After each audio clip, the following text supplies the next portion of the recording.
Hello दोस्तों, स्वागत है आपका मेरे चैनल हैप्पी किड अराउंड में। कैसे हैं आप लोग? Hope you all are doing well. तो स्टार्ट करते हैं आज का वीडियो। आज आपसे डिस्कस करने वाली हूँ टीथिंग को लेकर। जब बच्चे के दांत निकल रहे होते हैं तो बच्चे बहुत परेशान करते हैं और कई कई तो हम समझ ही नहीं पाते हैं कि उनके दांत आ रहे हैं या क्या प्रॉब्लम है। और कई बच्चों के दांत देर से भी आते हैं। तो हम इसी चीज को लेकर आपसे पूरा डिस्कस करेंगे कि बच्चों की टीथिंग कैसे होती है, क्या सिम्टम्स होते हैं और उनकी जो पेन जो उनको होता है, जो डिस्कम्फर्ट होता है, उसको कम कैसे करें।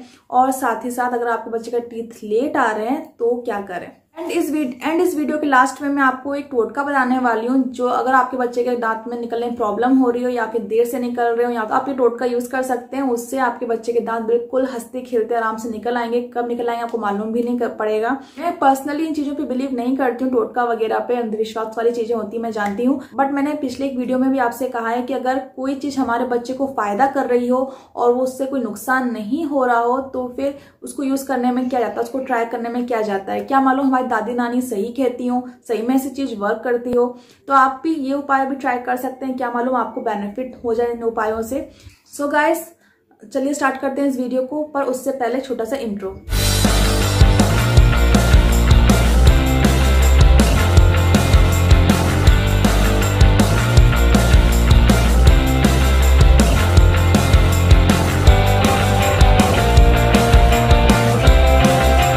सबसे पहले बात करते हैं कि कौन सी एज होती है जिसमें टीथिंग स्टार्ट होती है। तो बच्चों में टीथिंग की एज जो होती है, जिसमें बच्चों के दांत निकलना शुरू होते हैं, वो एज होती है 4 महीने से लेकर 2 साल तक। किसी किसी बच्चों में नेटल टीथ की प्रॉब्लम होती है। नेटल टीथ क्या होता है? वो होता है जब बच्चा पैदा होता है तो वो दांत लेकर ही पैदा होता है, उसके दांत ऑलरेडी होते हैं।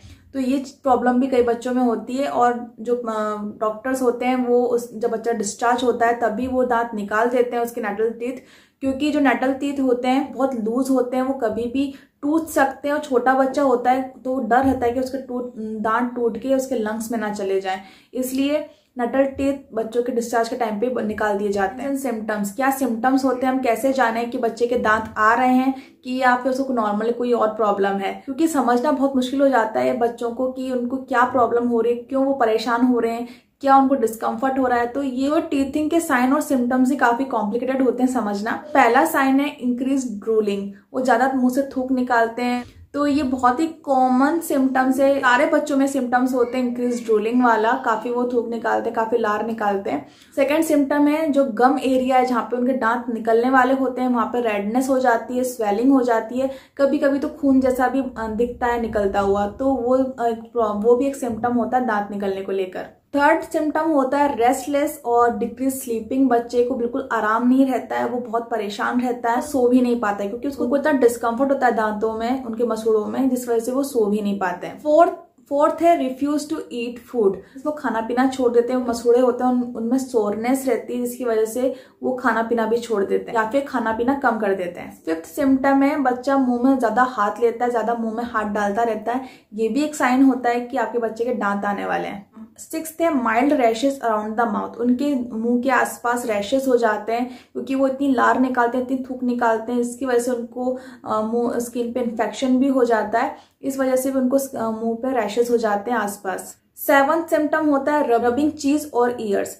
तो बच्चों को क्या होता है, वो अपनी बॉडी के ऑर्गन्स को इतना तो जान पाते नहीं कि उनको दर्द कहाँ कौन से हिस्से में हो रहा है, वो इतना नहीं जान पाते, वो बहुत छोटे होते हैं तो वो समझ नहीं पाते उनके दांतों में दर्द हो रहा है। इसकी वजह से वो अपने चीक्स को भी रब करते हैं और अपने कानों को भी रब करते हैं।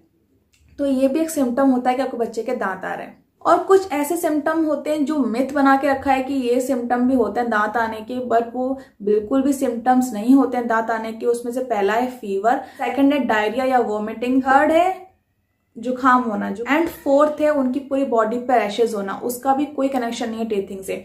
हाँ, टीथिंग के टाइम पे फीवर या फिर डायरिया हो सकता है, पर उसका रीजन टीथिंग नहीं होता। उसका रीजन ये होता है कि जब बच्चों के दांत आ रहे होते हैं तो वो हर चीज उठा के मुंह में लेना शुरू कर देते हैं। उनको दांत में जो इरिटेशन होती है इसके लिए वो कोई भी चीज उनको मिलेगी सामने, वो उसको लेकर मुंह में डालेंगे और उस चीज के ऊपर जो जर्म्स और बैक्टीरियाज हैं उसकी वजह से बच्चों को फीवर या फिर लूज मोशन वगैरह हो सकता है। पर लूज मोशन और फीवर होने का रीजन टीथिंग बिल्कुल नहीं होता है। बस अनहाइजीनिक होने की वजह से उनको फीवर और डायरिया हो जाता है। तो आप उनके हाइजीन को मेंटेन कीजिए, उनके सारे टॉयज को सैनिटाइज कीजिए, साफ किया कीजिए। बच्चा कोई भी चीज मुंह में डाल रहा है उससे पहले आप देख लीजिए कि वो चीज साफ है या नहीं है।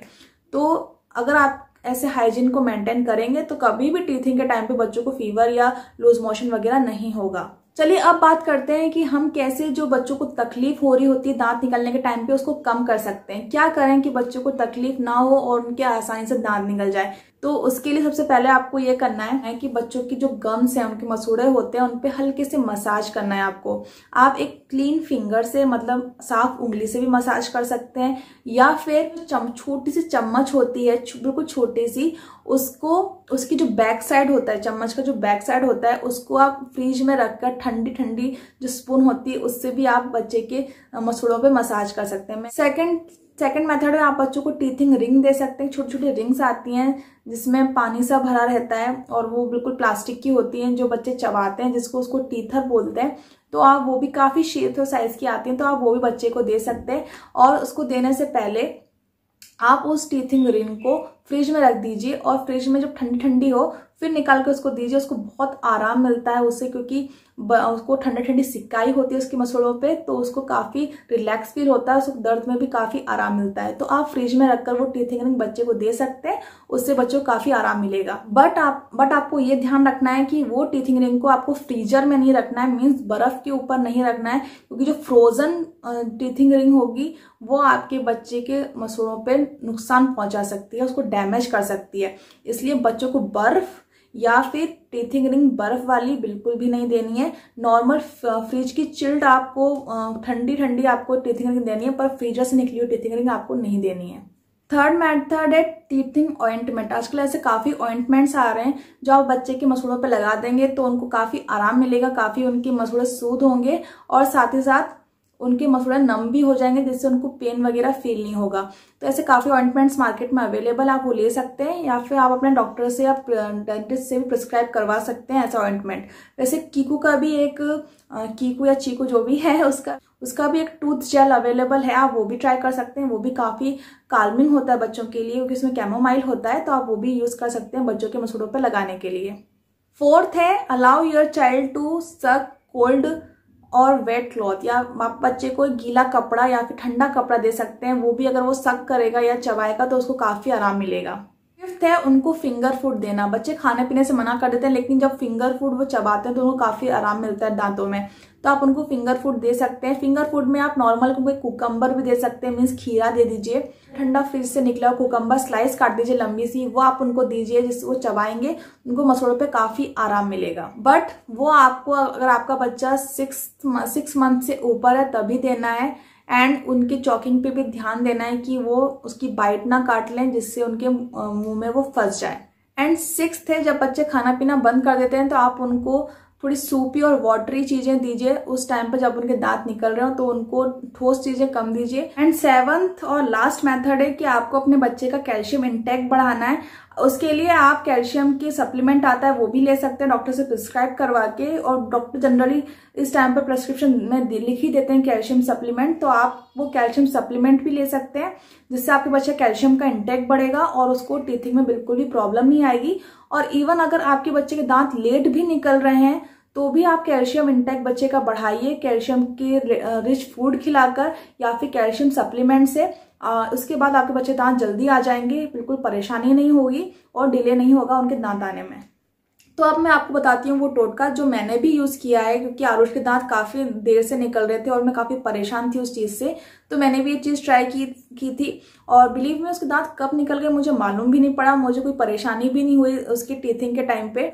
तो उसके लिए आपको क्या करना है, 2 दिन होते हैं, सैटरडे या फिर संडे, ये 2 दिनों में से कोई से भी दिन आप ये चीज ट्राई कर सकते हैं। उसके लिए आपको ये करना है कि आपको जो घर की दहलीज होती है, जहाँ पे घर का एंट्रेंस होता है, वहां पर बैठना है और बच्चे को अपनी गोदी में बिठाना है। और जो चावल के दाने होते हैं, रोज चावल मीन्स कच्चे चावल के जो दाने होते हैं, वो आपको, बच्चे के नहीं, आपको अपने मुंह में रखना है और उसके बाद उसको घर के बाहर थूकना है।